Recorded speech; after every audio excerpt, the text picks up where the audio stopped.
اللہ تعالیٰ بھی اپنے بندوں کو کس کس انداز سے آزماتا ہے، کسی کو اولاد سے نواز کر، کسی کو اولاد سے محروم کر کے، اور کسی کو اولاد تو دیتا ہے لیکن معذوری والی، جسے سنبھالنا ماں باپ کے لیے انتہائی مشکل ہو جاتا ہے۔ اور جہاں ایسی اولاد کے سر سے باپ کا سایہ بھی اٹھ جائے تو وہاں ایسے گھر کا نظام کیسے چلتا ہے، آئیے آپ کو دکھاتے ہیں۔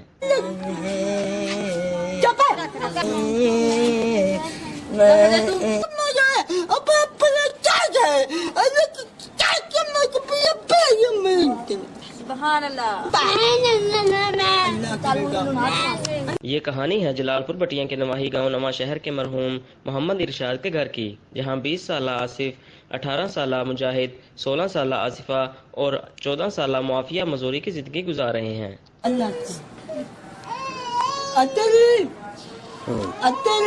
6 سال قبل ان کا والد محمد ارشاد انتقال کر گیا، جو محنت مزدوری کر کے گھر کا چولہا جلاتا تھا۔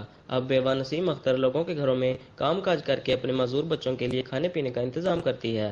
نسیم اختر سے بچوں کے بارے میں پوچھا تو اس کی آبدیدہ آنکھوں نے ساری کہانی سنا دی۔